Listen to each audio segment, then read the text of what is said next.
Okay, good evening, everyone. It is 6 PM, June 17th, 2024. Time to call the city council meeting to order. Ms.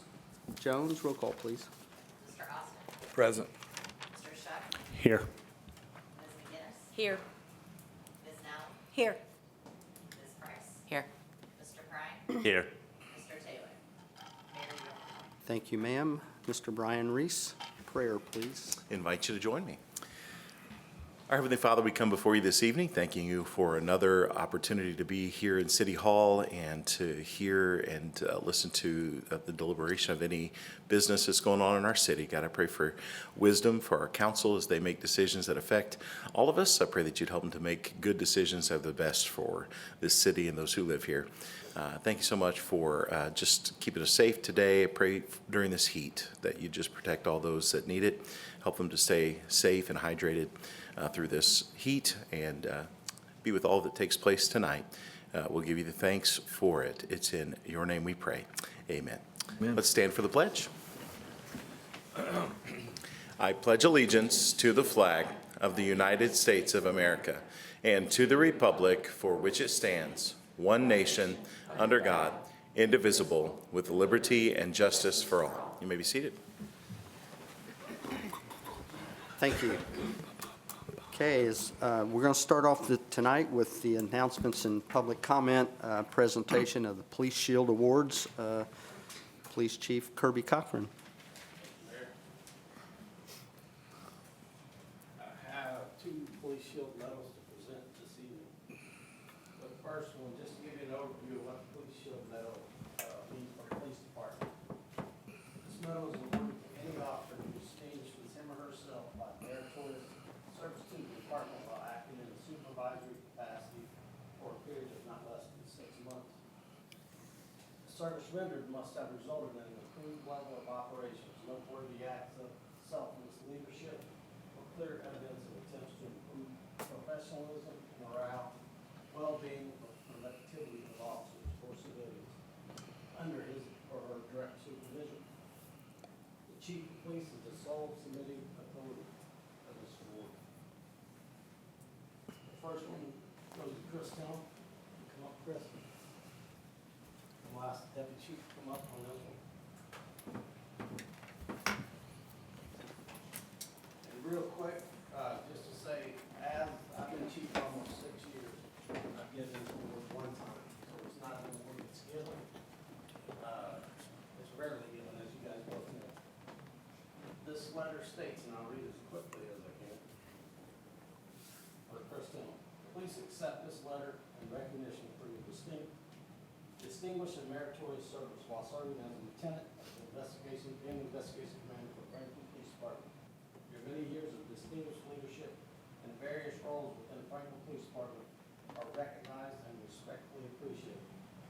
Your ability to lead, guide, and effectively manage staff at all levels is impressive. You truly are an asset to the Franklin Police Department, our community, and overall operations. Lieutenant Tennell, your ability to lead an investigations team both respectfully and professionally is exemplary. You, sir, are a testament to proactive policing that is shown through various special operations that you and your team conduct annually. I truly appreciate your continued support of our community partnership culture and the entire Franklin Police Department. I appreciate and recognize your focus on positive, proactive investigations and operations and the professionalism you instill in all those you lead. I can say without question, your noteworthy accomplishments and leadership while serving as lieutenant investigations commander have positively impacted our citizens and the Franklin Police Department for years to come. I'm honored and very proud to serve alongside such a dedicated professional. I appreciate the willingness to go above and beyond even during the most challenging of times. Lieutenant Tennell, please accept this Police Shield Medal as a token of appreciation and recognition for the sacrifices you make daily. I recognize your ability and willingness to set goals and maintain standards within our agency and community. It is recognized, respected, and appreciated. I'm truly honored and proud to call you a brother in law enforcement. Appreciate you.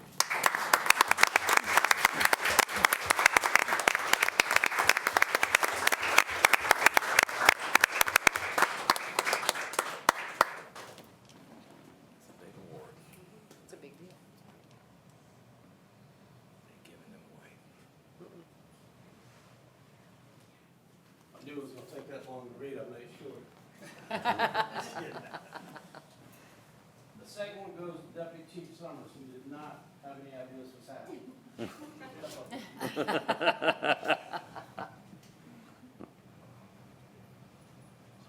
So what I would say about this with both these guys is, we definitely don't always see eye to eye, but at the end of the day, we try and get what we need to get done, and do well for the community and serve the community well. So I appreciate them. I get credit for a lot of things that happen, but without these two guys, it would be very difficult, and many of them in the department. The same applies here. This man was very, really good. You're very good service. So, Deputy Chief Summers, please accept this letter of recognition for your distinguished and meritorious service while serving as Deputy Chief of the Franklin Police Department. Your level of leadership and support to the command staff, our entire agency, and the community is simply humbling. Your willingness to accept new challenges, tasks, and take on new responsibilities have quite simply enhanced operations at the Franklin Police Department. Deputy Chief Summers, you set high yet achievable standards, all while maintaining a professional leadership culture. You are appreciated, respected, and recognized by the public and your peers. I truly appreciate your continued support of our community partnership culture. It clearly sets us apart from many other agencies. I appreciate and recognize your willingness to improve operations and morale for those who serve and supervise. I can say without question your noteworthy accomplishments and leadership while serving as Deputy Chief have clearly improved operations as a whole within the department. I am honored and proud to serve alongside such a dedicated professional. Please accept the Police Shield Medal as a token of appreciation and recognition for the sacrifices that you make daily. I recognize your support and willingness to set goals and maintain standards within our agency and community is recognized, respected, and appreciated. Sir, I'm truly honored to call you a brother in law enforcement.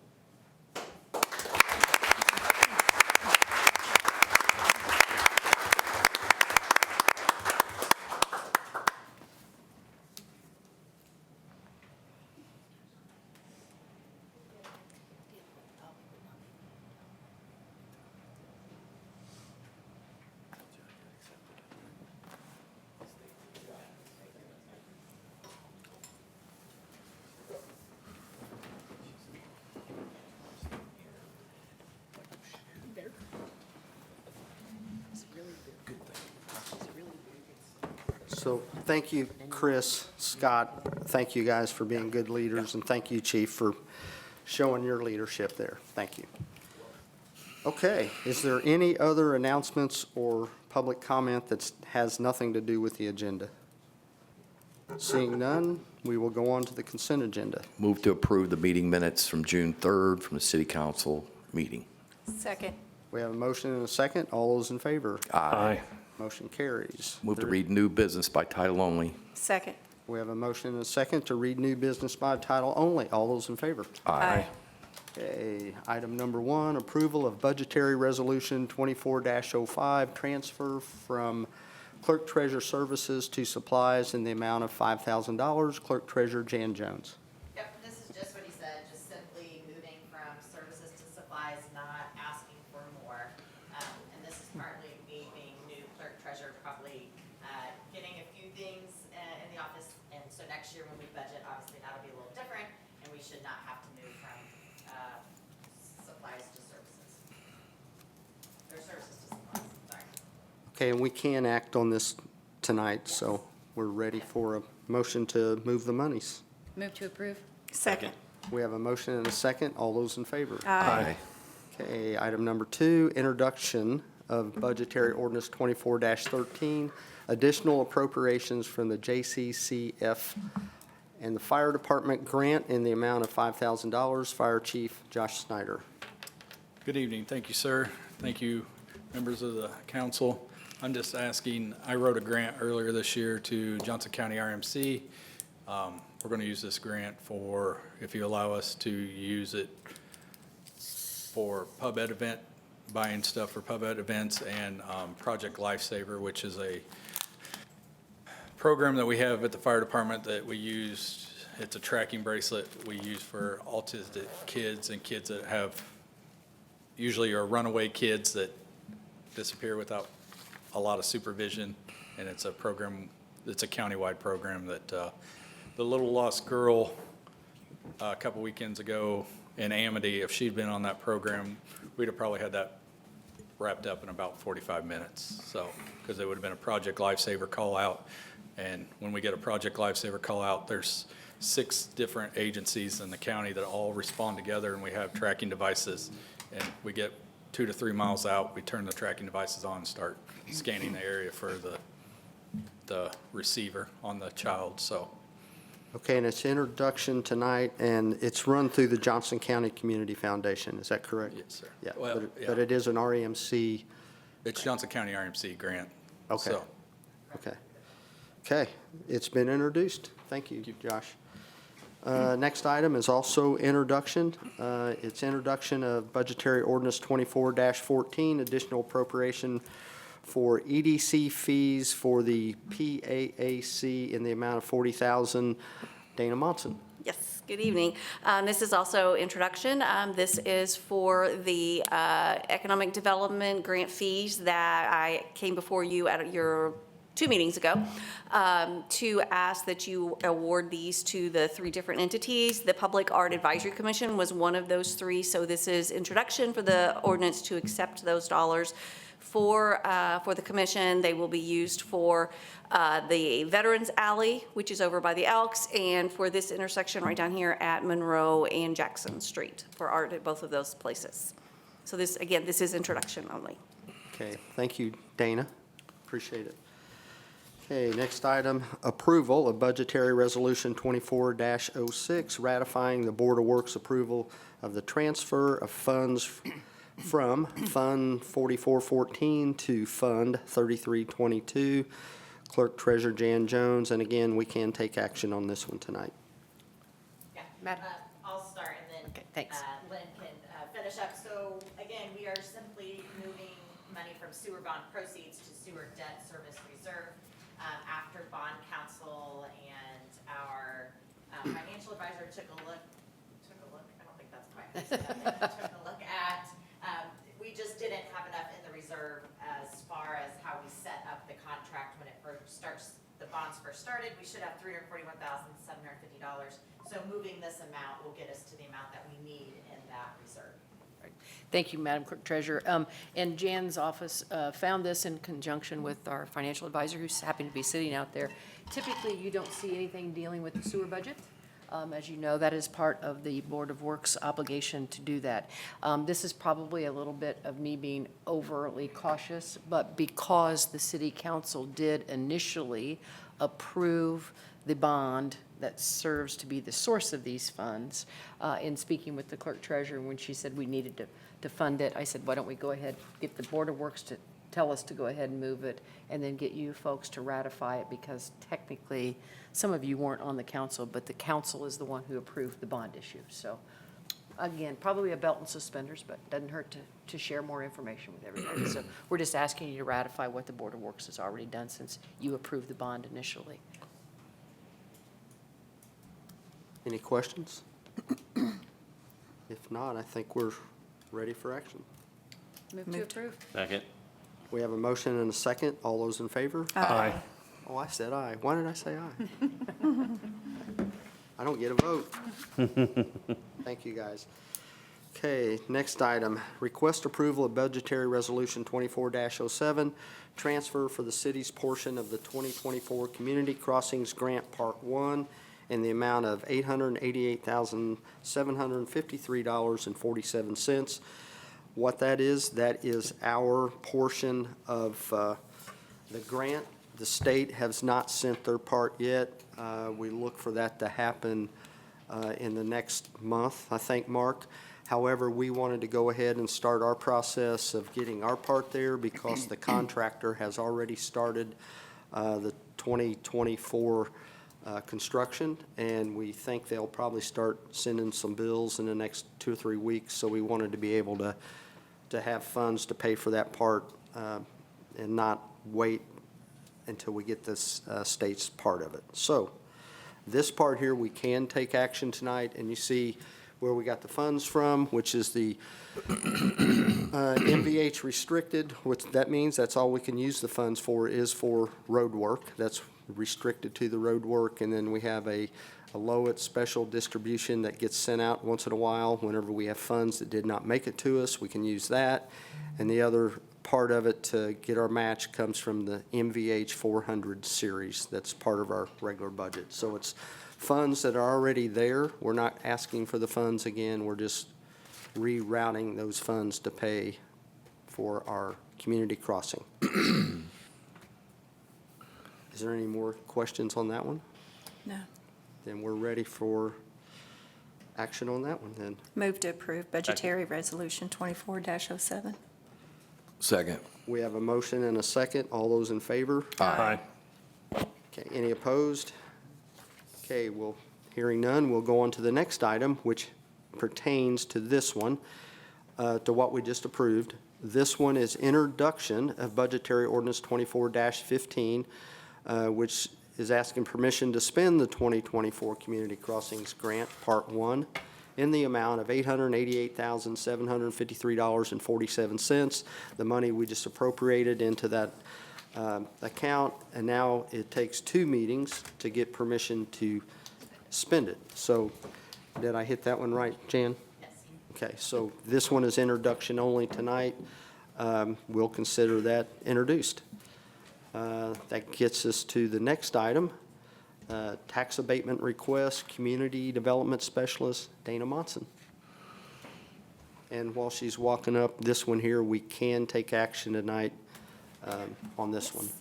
So, excuse me, last Tuesday, the Economic Development Commission met and heard a request from Rapid Prototyping and Engineering for a personal property tax abatement. Rapid Prototyping and Engineering has been here in the city of Franklin since 2018. They have been an excellent partner with the city. Their CF1 forms have always been great. They've just done very, very well, been very, very successful here. They are continuing their expansion and continuing their growth. Last year, they came before us for their third abatement. That was for additional space in their building, so they're adding on to their building. That was last year. This year, they have come before us for some personal equipment. This equipment is very specific equipment that they will be using for tooling. It will be working for a new customer of theirs, a new client, which will actually open the door for them to expand some of the work that they do, going into a little bit different field, but continuing to grow here in the city as they have been. They requested a 7-year abatement on $982,437.90 investment. The EDC is recommending a 5-year abatement. They felt like that was a little bit more appropriate. This does also include a 5% economic development fee, which they are amenable to. They are also adding, at this time, 1 new job. Their average pay for that new job will be $26 an hour. The average county wage is $21.75, so they are starting out above our county wage. Will Harvey is here tonight. Oh, and Travis Watson is here as well. So they're both here from Rapid Prototyping. Should you have any questions about the company or about the project? And Dana, this goes along with the expansion that Rapid Prototype Correct. is doing. Plus, on their property, there's another project Yes. that's still underway with the soccer. They started that last year as well. So there are 2 buildings on their property. The building on the north is where Rapid Prototyping and Engineering is located. The building on the south, they also own. It was at one time Axis Industries, which was there when they started. They came with Axis. It is now home to the South Central Soccer Academy.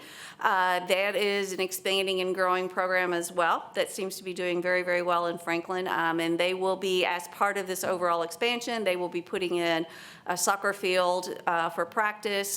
The gentleman that is running the soccer academy, I've heard nothing but great things about him, and I think it's growing all the time. Will took Krista and I through it. We got to see it a little bit. It's pretty neat in there. Which my point is, that has nothing to do with this tax abatement. No, But it my does point not. is- It's in addition. my point is, this is a good company and a good group of people that tries to make things happen in Absolutely. Franklin. So I appreciate the work you guys do here. Thank you. So we can take actions on this one Correct. tonight. Does anybody have any questions for the owners of the company while they're here, or Dana. I have nothing, Mayor. Okay, we're ready for action on this item. It's not introduction tonight. It's- Correct. It's already economic revitalization. ma'am. Yep, that's what I thought. I move to approve the tax abatement as presented by Dana. 5 years, correct? As 5 recommended. years, yes. 5 year with a Yes. 5% economic development fee, please. Yes, please. Thank you. We do like that. Second. Okay, we have a motion and a second. All those in favor? Aye. Any opposed? Okay, thank you, Dana. Thank you. And again, thank you guys for what you do here and moving here. I know you moved here from, is it Columbus, Taylorsville, or that area a few years back, and it's been a good thing for both parties. Thank you. Okay, next item, request approval and execution of joint use and maintenance agreement with NDOT for the school zone and pedestrian beacons located on State Road 44. City Engineer Mark Richards. Thank you, Mayor. A few years ago, the city had a federal aid project in which we installed school zone flashing beacons throughout the city, which, as they flash, that indicates that the reduced speed limit is in effect for the school zone. I think it's been fairly successful.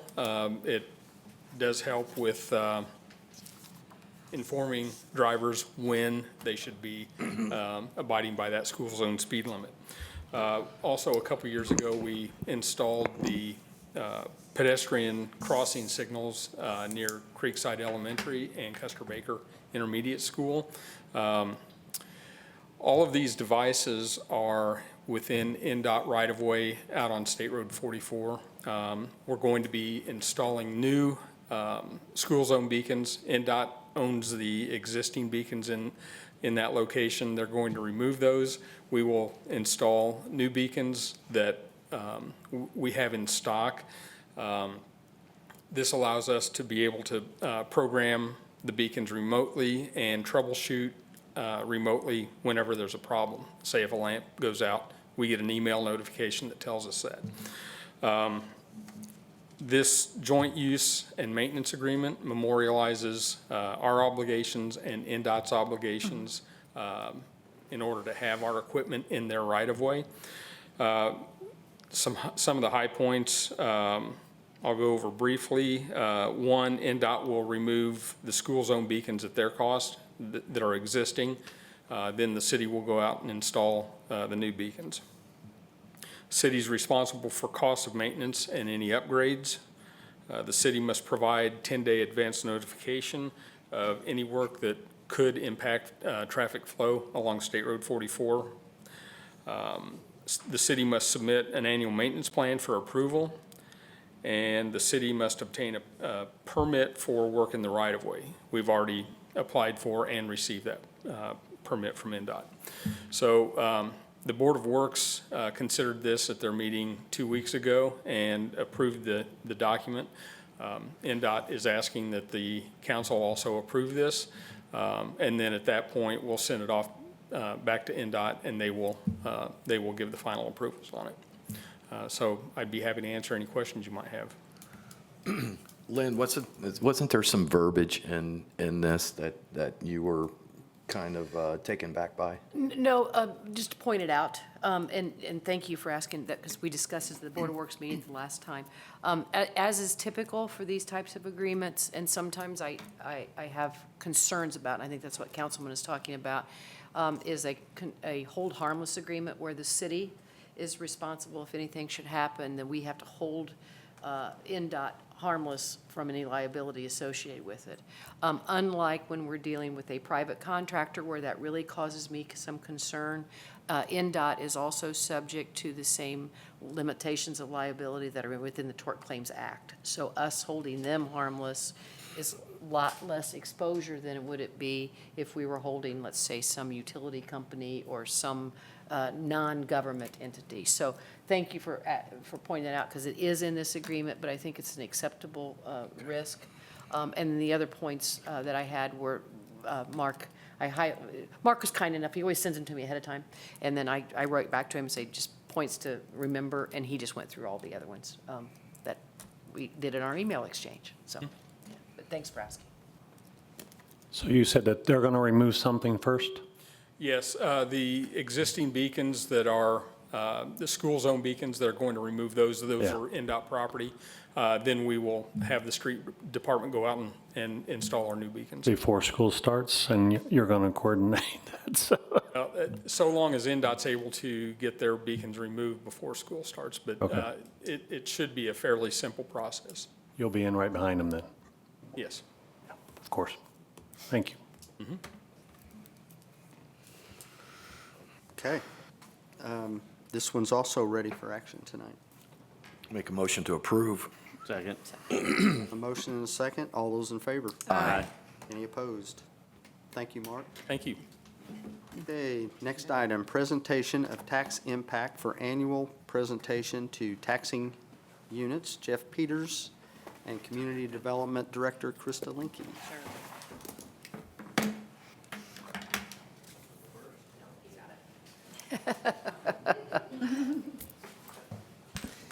Thank you all. Appreciate the opportunity to be here. One of the requirements of the Redevelopment Commission is annually they have to show what is the impact of capturing the assessed value into the various allocation areas that they have to generate their TIF revenue. And beginning with legislation for this year, that presentation has to also be made to the establishing fiscal body. Obviously, you guys have seen me do this before, so Krista was way ahead of the curve, even ahead of the legislature. So before you, Remember, Jeff, you have to talk down again. You have to go real slow for me, because every year I ask the same questions. the first one up is Franklin. And there are two of these different tax impacts because you have two different geographic areas across two different taxing districts. This one is Franklin Township. The next one will be Franklin Needham Township. But for Franklin Township, you show on the left the units of government that are actually impacted by the allocation areas that are established by Franklin. The assessed value in the second column for each of those, you can see for Johnson County, it's $10.777 billion of AV. The tax rate for that taxing district in 2024 is 2.8969, which is made up of all those various entities. Of that 2.8969, there are two rate-driven funds in the pool. One is for Johnson County at 0.0333, and that's their cumulative capital development fund. And the other is for the City of Franklin CCD fund at 0.0401. In the middle column there, the 2024 TIF AV is $91,379,737. So that is the amount of assessed value that the Redevelopment Commission has captured and is keeping out of the underlying tax base. It is levying that same identical tax of the 2.8969 across that $91 million, and that is the money that is generated into the Redevelopment Commission for them to undertake their projects. It is not shared with the county or the city or the library, et cetera. Some people have the misunderstanding that, well, if the Redevelopment Commission were to give that $91.3 million back to the tax base, then each of these units of government would pick up that amount of revenue that the Redevelopment Commission is currently capturing. And that's not true. If you send it back to the tax base, you drop the tax rate for most of those funds, because the majority of property tax funds for all these underlying units of government are based on a statutory formula that gives a finite dollar amount. It does not matter how much the assessed value changes. They collect that finite dollar amount, and the tax rate is just a component of what is required in order to harvest that finite amount of property tax dollar. The other thing that varies a little bit is debt service payments. Whenever you have principal and interest due on bonds, again, whatever amount is needed to make that next upcoming principal and interest payment is all that you're allowed as a unit of government to go capture in property tax. So again, if the assessed value goes up, that rate just goes down. And on the right-hand side, we've shown that if you were to remove that $91.3 million out of the assessed value, we would expect the tax rate to drop from 2.8969 to 2.7758. One of the results of dropping that tax rate would be a whole group of properties would no longer qualify for the 1%, 2%, and 3% tax caps. We put those in effect as taxpayers several years ago, 1% for homesteads, 2% for rental residential, agricultural, 3% for commercial. But if you have a lower tax rate, few of those properties qualify for those credits, which means more property tax dollars would be paid toward the amount that is actually levied by each unit of government. So each unit of government would net collect more of those property tax dollars. So if your collection rate today versus your levy is 92%, if you release that back to the tax base, it might increase to like 93%. The example down below is, and this is listed as circuit breaker, which is kind of the revenue side of that tax cap impact or the credit that goes to the taxpayer. The circuit breaker is the nomenclature that they use to distinguish the amount of revenue that does not go back to the unit of government. And in this example, if we see that rate drop, we would anticipate the reduction to the circuit breaker to be $163,940, and that would be split proportionately across all the taxing units that are impacted by this allocation area. For the county, it would be about $18,400. For the city, about $66,000. For the school, about $74,000.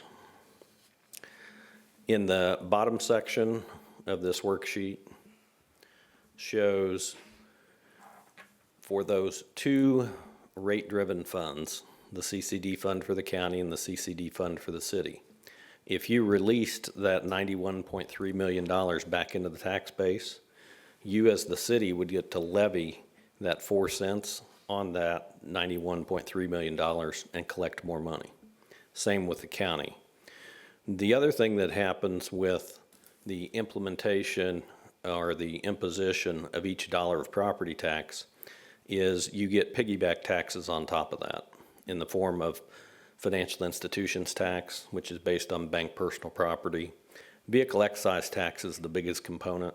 So whenever we go to the license branch, pay for our license plates, they always make sure what your address is so that the dollars that you pay in an excise tax come back to the units of government that provide you service and is split proportionately, just like this diagram for the circuit breaker. So in the example here for Franklin, for Johnson County, the total tax pickup for the county would be approximately $33,168. For the city would be approximately $39,941. So total tax impact for Franklin is approximately $73,109. The circuit breaker change would be approximately $163,940 for a total impact of $237,050. The next page is for the Franklin Needham area. Again, exact same methodology. The middle column shows the TIF assessed value that's captured here, which is just north of $129 million. If you were to release that back to the tax base, we would anticipate the rate to drop to 2.7257. The impact to the circuit breaker, we would anticipate to be $123,331. And that one is less, even though on a bigger amount, because the Franklin Needham Township area has fewer total circuit breaker losses or tax cap credits than does Franklin. The impact of that for the county would be about $13,800. For the city, about $49,700. And for the school, approximately $55,800. The bottom section for property tax, the pickup to the county would be approximately $46,900. For the city, approximately $56,500. So total tax and circuit breaker impact for this area is estimated at $226,708.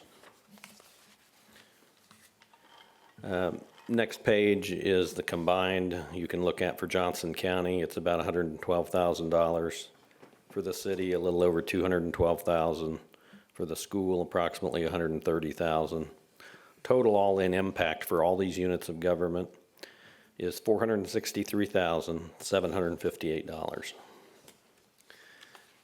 The next page is commentary, and it's just the written explanation of what I just told you. I like to develop these so that throughout the year, if you have an underlying unit of government or a taxpayer that says, well, what is really the impact of the redevelopment commission and what they're doing on these taxing units? This is something you can just email out to them. They can read through it, and it gives a pretty good explanation as to what is that impact. And then the last page and the last paragraph is what I always like to leave redevelopment commissions to think about. The revenue collected for the Franklin RDC is about, at this point, about $5.9 million annually. And the impact is only $464,000. So why would you ever give up $5.9 million of capital investment that supports all of the underlying taxing units and help to grow the pie for everybody in order to give back $464,000 a year? The TIF regime and how that is implemented is the only mechanism that units of government have that can garner that much money for that little impact for all the other units of government. One other thing I did wanted to touch on is when we look at the different allocation areas for the redevelopment commission, and of course you have to pass on that as a council, is we're trying to maximize that collection of money so that we have more of these dollars to pursue these capital projects. In the last year, you approved a few different other allocation areas.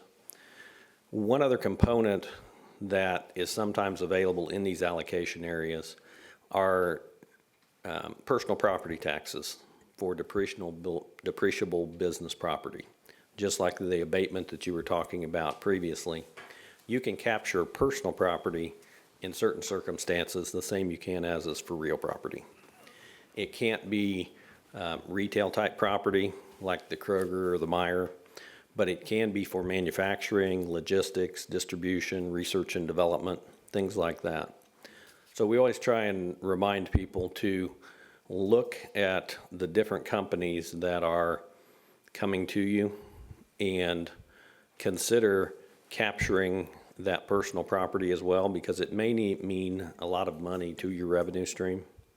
So you need to kind of keep an eye on those. So when these abatements come up and they're for personal property, if it's going into a TIF district, you may want to think about, well, what would that revenue capture mean to us? How much additional revenue would it be? It's not a big procedure to go through and designate those people as a taxpayer to collect the personal property into the TIF, but it does take another action on behalf of the RDC and the council in order to do that. And it has to be specific to the taxpayer. With that, I'd be happy to answer any questions.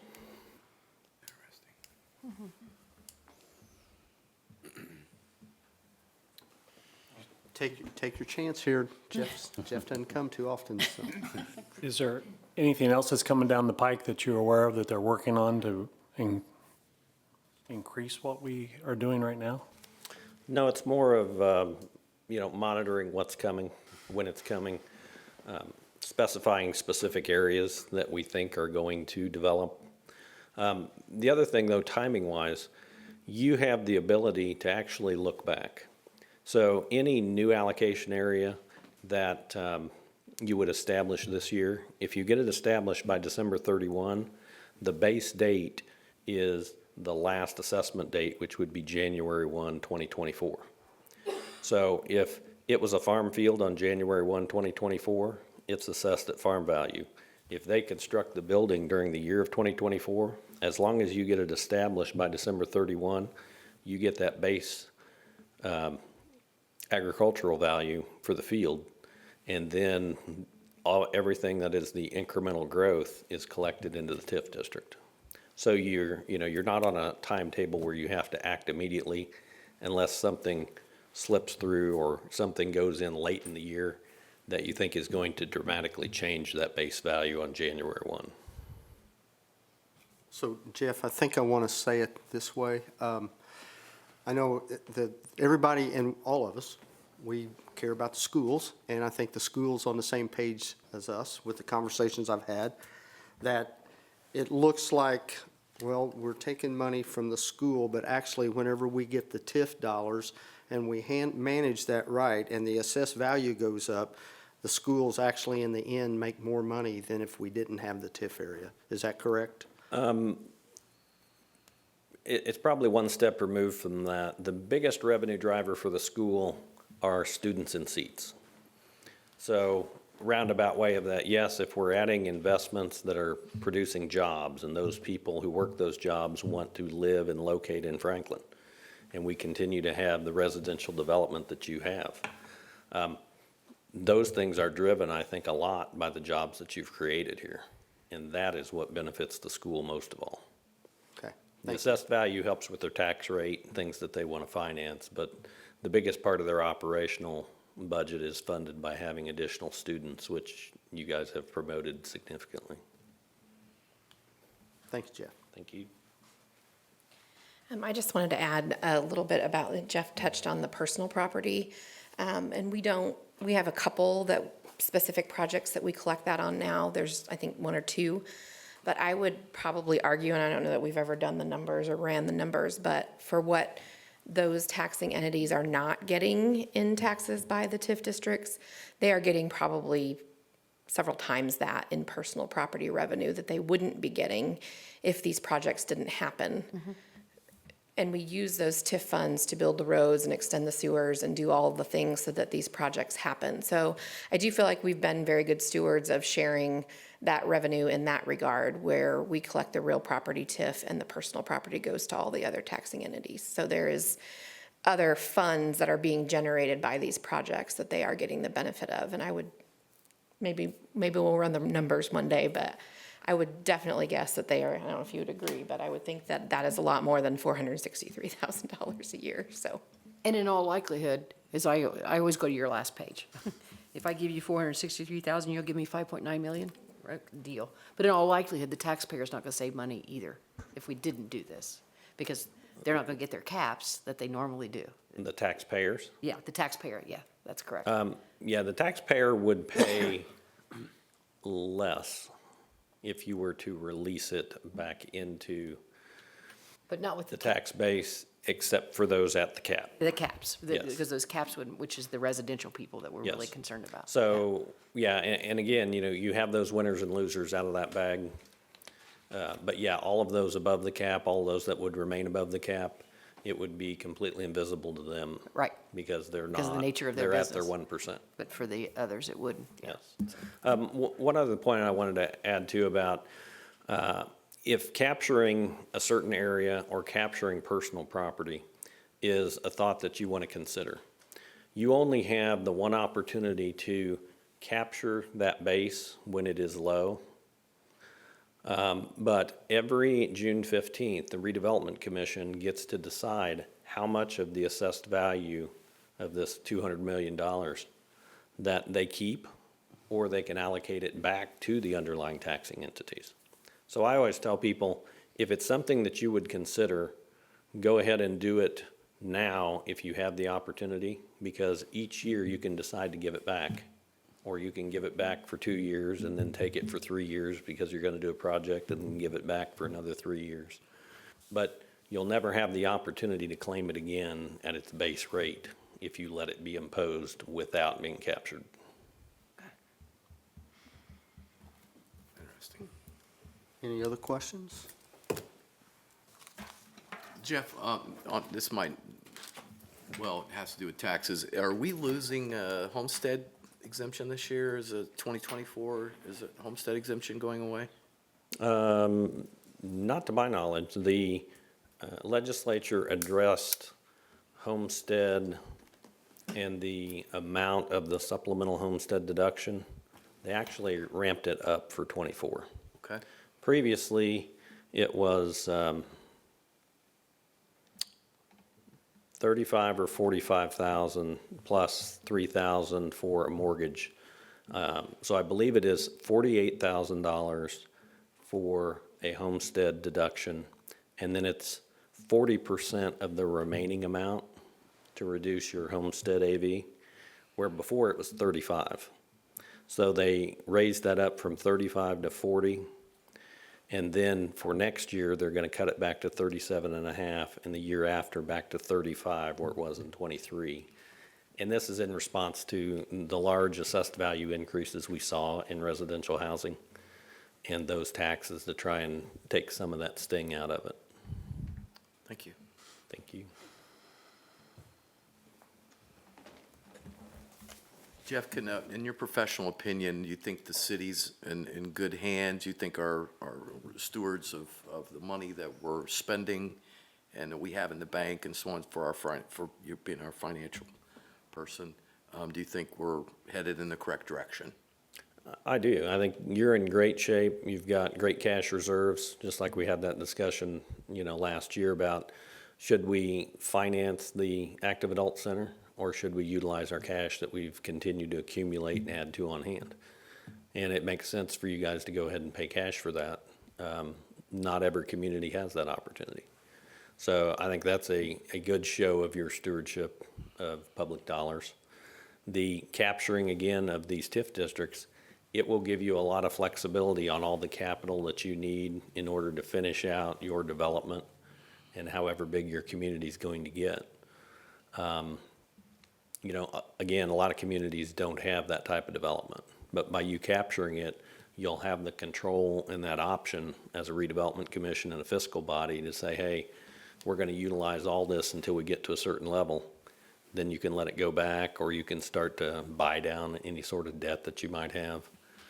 But I think for a growth community, and we work with about 30 communities across the state and have for the last 30 years. We've seen a lot of ebbs and flows of growth. You are very well positioned. You do have good geography in that you have 65. You have a lot of available farmland. Some of our clients are landlocked, and that's a challenge in itself. You really have redevelopment. You don't have development where you can continue to spread out and develop. And yeah, I think you're well positioned for that. Thank you.